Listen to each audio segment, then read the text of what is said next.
Are you feeling dreamy or maybe sleepy or all of the above? It is the Pisces new moon, and we have a hint of surprise and excitement because it is sextile to Uranus, bringing in some really good opportunities if we have the openness to look for them. But meanwhile, Venus is going to be squaring Jupiter, making everything feel over the top. So let's get right into it. I'm Megan Mermaid, and I'm here to bring you your energy forecast for the week of March 18th through April 1st. And I feel like we are about to finally feel some relief. And I know it's always like, oh, yeah, once this happens, we'll find some relief. Or once this happens, we'll find some relief. And then some other astrological transit comes in and kicks us on our, you know what. But there is going to be a lot of movement that will be helpful. And one of the things that we can celebrate on top of this new moon is Mercury going direct. That will happen on March 20th, the same day that we have the equinox, the spring equinox if you're in the northern hemisphere, and the autumn equinox if you're in the southern hemisphere.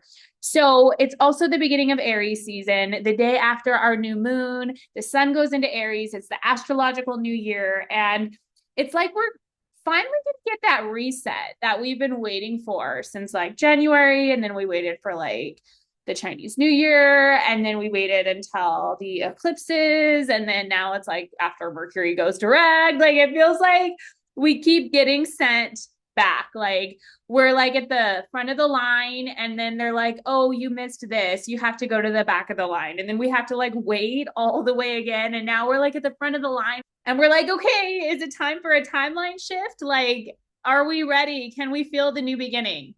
So, a couple things that have been happening over the last few weeks, just to recap. Jupiter went direct in Cancer and it is moving forward. So, we're going to start to feel some relief. Again, that word relief keeps coming up, and maybe you already felt it where some blockages may have felt like they've been removed, especially wherever Cancer is in your chart. And then we also have Uranus moving forward. Next month, it will be going into Gemini. And that's going to be a whole shift, a new theme for the next 7 years. And Saturn and Neptune met last month. So that was like a huge cosmic reset. And now it's like we're starting to feel that Aries energy. One of the things that happened at the beginning of this week is that Mercury and Mars came together in a conjunction. And in this Piscean energy, it sort of like activated our hearts, helped us to open to like a deeper level of compassion in some way. And as we've moved through this week, Mercury was conjunct to the North Node. And so the first time this happened was in early February, around the 2nd. So you might want to kind of look back, maybe check your photos in your phone and see what was going on at that time. And so it's kind of like this destiny marker. So it's like we had this moment of compassion, and then like we're on track in our destiny. And then the sun is sextile to Uranus the day of the new moon. So the moon is also sextile to Uranus. So again, it's kind of like some surprise, some excitement that can come through. And then we also have Venus square to Jupiter. So it's like overdoing it. Venus is the planet of love and affection. Jupiter is in Cancer. So it's like wanting to like over nurture and maybe even feel like smothered in some way. Or it could just be like, you're just overdoing all the things, overeating, over drinking, overindulging in some way. And with the Cancer energy, it could be that you're overindulging in passive aggressiveness or overindulging in moodiness, all the shadow traits of Cancer. And it could also be happening collectively as Venus is pushing us to overdo it with this Jupiterian energy. Mars is going to be trying to Jupiter, but because Mars is in Pisces, some astrologers have been saying that it could be like people are overdoing it with their belief systems and they're taking action based on their belief system. I believe it was Nadia Shah that said Jupiter and Cancer can sometimes create like an overabundance of like a belief that it's us versus them. And Mars and Pisces can kind of stir up that belief, right? So we might see that people are overconfident in what they're doing And because Mercury is still not direct, it goes direct on Friday when all of this is happening. And with Venus in Aries and just this flavor of Aries coming in, I think the impulsivity factor is just going to get louder and louder. People are going to be really confident and feel really right about what they're doing, and they're going to be stupid. That's just the best way to say it. Aries energy is do first, think later. And so there's going to be a lot of people in situations that were just like, whoa, like, really? Maybe you should have just taken a beat. Because even when Mercury does go direct in the sky, it's going to take a moment to start to gather that momentum again. And then we have this huge equinox, which I'll be doing an equinox ceremony on Friday at 11:11 a.m. Pacific. I'm so excited about it. You can join by following the link in the description below. And there'll also be a replay if you can't join live. But equinoxes are like a chapter turning. It's about this moment where the themes and the lesson changes significantly. On top of that, with it being the start of the astrological new year, all of this Aries energy, a 1 year, so much, the fire horse year, it's just like so much momentum and energy. And this is really good if you are in a space of regulation and you've been doing the work, but it could also mean like a lot of people feeling more confident about making poor decisions. And so the one thing to really keep in mind is that it never hurts to slow down. And that's, we should tattoo it on our arms for the next year. I keep noticing my tattoo today.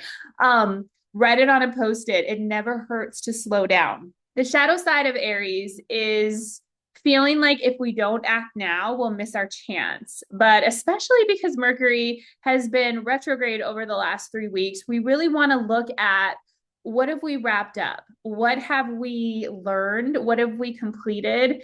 And if there's still something there that's saying, hey, like focus on me first, let me go first, release this, that's what we need to figure out. That's what we need to put our attention into. And yes, there might be new surprise opportunities, but it's okay to take our time. We're not going to miss out. There is a false sense of urgency, and the false sense of urgency is what creates poor decision making. I haven't even talked about Pisces in general, but Pisces is a water sign, it's mutable water. And it is all about like the spiritual, it's all about artistry and creativity and kind of having dual citizenship and like having one foot in the spirit realm, one foot in the human realm. And so around this time, you may have felt like a little bit of like, I don't necessarily want to say disassociation, maybe you have, but it could just feel like this fogginess or this confusion. I mean, Mercury has been retrograde in Pisces for a few weeks now. And so, like, the concepts of like time and all of that have been really challenging. Me as a tech person trying to operate in Mercury retrograde in Pisces has been so challenging. It's like nothing tech wise has wanted to work for no reason. And like all of the solutions are just like really simple, but so hard to find. It's the elusiveness of trying to catch the tail of the fish. It's slippery. And that's what mutable energy is. It's constantly changing and moving and flowing. So then when we think about water added into that, it's like this constant changing water. Like sometimes the water feels clear. Sometimes the water feels murky. Sometimes the water is like a rushing river or a hurricane or a downpour of rain. And then sometimes the water is nice and it's tranquil and it's beautiful and it's sparkling. And that's how we might feel over this lunar cycle. And new moons are always about setting an intention. Now that we're past eclipse season, now that we're moving out of the Mercury retrograde energy, you can start to set an intention of like, okay, what am I going to do? Because all this Aries energy, Aries season is about going for it, being the trailblazer, being the pioneer, not just sitting around, doodling and pining like Pisces can do. It's like, now we got to get to work. We got to get to action.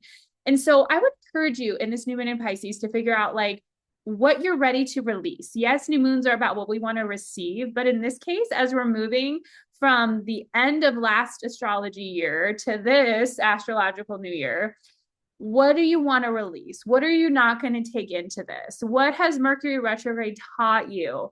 What do you want to leave in winter? And even if you are somewhere on the globe where it's technically not going to be spring, just use that analogy. This is like the rebirth. We're going to be talking about this in my activation for the equinox on Friday. It's called the rebirth of radiance. So there's something about this cosmic reset that's helping us to find our shine again, to find our power, and to realize all the ways that we've been dulling our sparkle, to realize all the ways that we've been giving our power away. It was really interesting because I did a cord cutting ceremony with an ex of mine. I had never done that with this particular ex, and this particular ex has created a lot of chaos in my life. And so when I did the cord cutting ceremony, there was a point where the cord or the piece of yarn, it actually broke. And like that candle that represented my ex was like untouched, and I had all of the strings and all of this like wax pouring out, and it was just this really powerful physical representation of, oh my god, I've been carrying all this weight, I've been holding on to all this emotion, I've been like absorbing all of this person's chaos. And like that cord cutting ritual showed me that it was like I was able to release that. And the next day I actually had like this big emotional release where I was like, whoa, like I didn't even realize I was holding on to all of that. And so for me, it was about releasing hypervigilance of like, oh my God, what's going to happen next? And like, you know, when is the other shoe going to drop? And like, what is he going to try to say next? Or what is he going to try to do next? And like, I just like, not that it's not there anymore, but I just like really honored it and acknowledged it and was like, wow, like I don't want to keep putting my energy into the fear of worrying about the worst thing that could happen. Instead, I'm going to reimagine how good it can possibly get and focus my energy on the good things, the things that I want to bring in my life, and trust that the universe has got me. And so I feel like this is kind of a precursor of what's coming in this equinox activation of like where we need to release what we've been corded to, of the burdens of others that we've been holding on to, whether it be partners or children or family members or the general public, whatever it is. Like there's something that has been weighing you down consciously or unconsciously, and it's time to release that. It is time to release that and step into your divine power. So I'm going to be pulling some cards from the Mermaid Empowerment Oracle deck, and you can also find that link to purchase your print to order deck below. So the first card that we have for this new moon is faith. I have faith in my fairy tale life, and she is open-hearted on that beautiful little moon rock. That's what it looks like. And you see that shooting star. It's like she's wishing on the shooting star and she's trusting. And the thing about faith is that we have to remember that faith is the evidence of things unseen. We have to have the faith to get us to the thing. And you know, the great avatar Jesus talked about having faith as small as a mustard seed. So it's not like we have to like not have any doubts, but we have to commit to faith and trust that the best is still yet to come. Next, we have open heart. And I was just talking about her heart being open. So the open heart card is I'm in harmony with my heart. And the thing with Pisces is it's feeling the emotions, it's having the compassion and the empathy.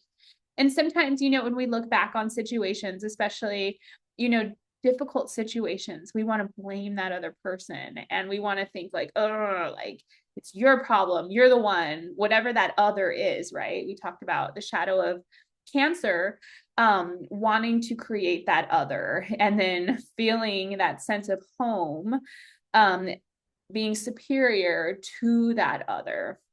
So we got to watch that, because this card saying I'm in harmony with my heart, it's helping us to cultivate that compassion and equanimity and recognize we all just want to feel good. We've all been hurt. We're all acting from a place of wounding. And a lot of us have these intersecting wounds where my wound triggers your wound, my hurt triggers your hurt. And in order for us to create peace in the world right now, where we're seeing all this chaos and all the deception is being revealed, and we're seeing wars and we're seeing conflict. It's like we have to heal the conflict within our own heart, and then we have to heal the conflict in our interpersonal relationships, the people in our current environment, before we're ready to take on the world. Because oftentimes we have these great ideals and aspirations, but if we are wounded and we are conflicted, those aspirations may not give us the results that we want. In fact, sometimes they can even be harmful, because it's like we're not tending to our own garden first. Then we have crown yourself. This is so beautiful. And I'm going to end with this card, because the mermaid empowerment for crown yourself is I crown myself as the star of my reality. So if we have faith that the best is yet to come, we keep our heart open, we let ourselves feel what needs to be felt, we let ourselves feel the pain, grieve the sadness, grieve the relationships that didn't work out, grieve the heartache, grieve the way people have betrayed you or deceived you, because that's the shadow of Pisces. Feeling deceived, feeling betrayed, feeling like that eternal victim. We've got to let go of our victim stories. We've got to feel it, but then we've got to crown ourselves in that rebirth of radiance, in our sovereign, powerful energy. Not powerful because we're better than, but powerful because we shine in our own unique way that will never be replicated in any way.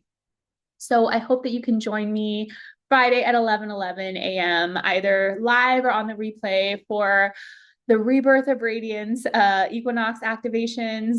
If you haven't done the free 7-day mental reset to activate your self-love and radiance. Radiance is the theme of 2026. If you haven't noticed, that's a totally free course that you can find in the link below. You can also book a one-on-one session with me at meganmermaid.com. And if you are a creator or entrepreneur in any way, shape, or form, and you need tech support or web design or graphic design, I'm your gal. You can also check out my website below. It should be done soon, meganmarisdesigns.com. I love you so much. Happy new moon. And allow yourself to feel the energy of Pisces, which is really just putting on those rose-colored glasses and saying to yourself, I'm going to choose to feel good. I'm going to choose to see the beauty in the world. Even if it's delusional, I'd rather be delusional than numb. So I love you all so much. Have a beautiful day. Thanks for being with me. And I will be back to give you your full moon energy in just a few weeks.